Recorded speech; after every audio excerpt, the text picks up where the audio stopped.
Eh bien, bonjour à vous tous. Et selon l'expression dans les collèges, vous ne devez écouter qu'une cloche, c'est moi. Pardon. Bienvenue à vous et bienvenue à ce 24e pour nous UX Forum sur les exosquelettes, avec cette fois-ci un grand ciblage sur les métiers médicaux, les métiers hospitaliers et les métiers du médico-social. Donc merci à nos intervenants d'être là, fidèles et solides et surtout très exemplaires. Et merci à vous d'être là, et ça veut dire que les innovations vous intéressent vraiment, parce qu'en France en tout cas, c'est pas si fréquent d'avoir une application, des utilisations d'exosquelettes, donc de ce type de dispositif d'assistance physique dans ces milieux-là. C'est vraiment pas évident d'avoir ça, donc merci à vous d'être là. Je vais vous dire deux mots d'abord de qui on est. Moi je m'appelle Anne-Marie Devèvre, et donc je suis de ce...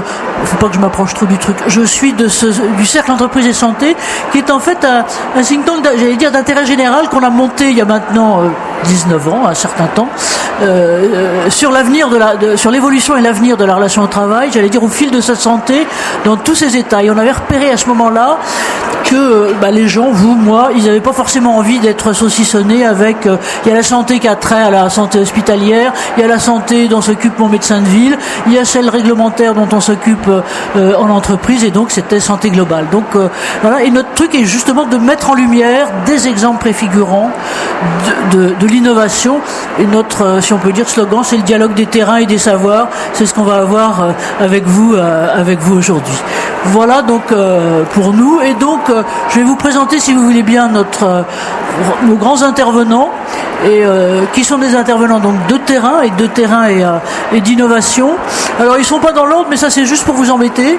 Donc Anne-Sophie, qui est à gauche là, en fait, oui, elle est quand même finalement à gauche là-bas quand on regarde de l'autre côté. Donc Anne-Sophie Le Touzet, merci à vous, parce qu'en plus vous êtes levé super tôt pour venir d'être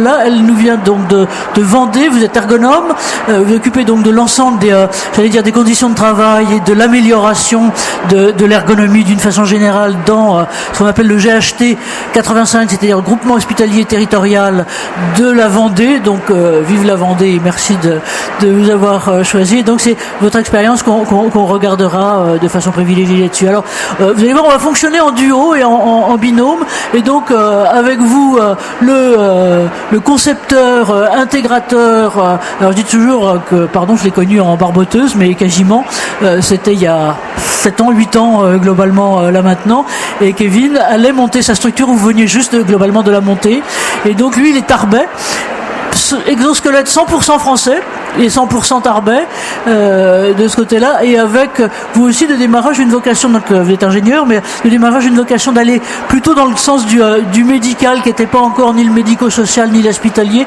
mais quand même il y avait un vieux tropisme de ce côté-là. Donc ça sera notre premier tandem d'exemple.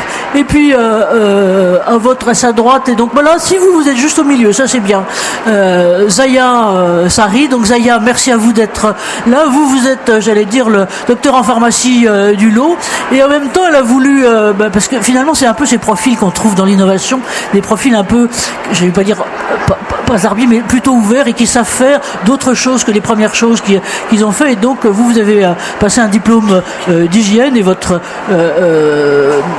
ambition et votre vocation maintenant est à l'intérieur donc d'une clinique, donc qui fait partie du groupe LSA, on en dira deux mots tout à l'heure, et de développer justement ce qui peut permettre à la fois la performance et en même temps d'alléger au mieux les conditions de travail. Et avec elle, son binôme, alors merci à Anaïs d'être là, j'allais dire Anaïs, la fidèle Anaïs, elle est à la fois spécialiste de biomécanique, de prospective, mais aussi de facteurs humains, et je dirais d'ailleurs d'un certain côté le choix de nos intervenants ici pour ce 24e UX Forum, mais j'allais dire finalement aussi pour les premiers, c'est l'importance de la dimension du facteur humain dans ces trucs-là, parce que non seulement c'est, on en verra les concepts tout à l'heure, l'acceptation et l'acceptabilité, mais en gros, si on a de superbes machins qui sont pas suivis suivi par personne, c'est vraiment pas la peine. Voilà. Donc voilà, et merci à vous d'être là. Et si vous voulez bien, on va commencer par notre premier exemple. Donc un exemple en duo. Et donc là, vous avez la représentation à la fois de ce qu'est le logo. Donc c'est un ensemble d'établissements qui sont à la fois médicaux et hospitaliers. Donc si vous avez des jumelles et une pince à épiler, vous envoyez sur le département de la Vendée toute l'inscription qui est là. C'est un vaste truc. Donc je dirais qu'en ce moment vous devez passer votre temps non pas à Mulet, mais en tout cas sans doute en voiture pour aller d'un endroit à un autre. Je sais pas combien il y a d'établissements qui sont là. Et donc avec Kevin, voilà. Donc première question que j'ai envie de vous poser, c'est finalement comment donc le micro latéral, comment vous êtes tombé dedans? C'est-à-dire qu'est-ce qui finalement à un moment ou à un autre vous avez eu le déclic et vous êtes dit il va falloir qu'on regarde les solutions exosquelettes et globalement pourquoi? Parce qu'on verra que vous en avez choisi plutôt 2 pour aujourd'hui, mais que finalement vous l'avez appliqué aussi à d'autres métiers. C'est à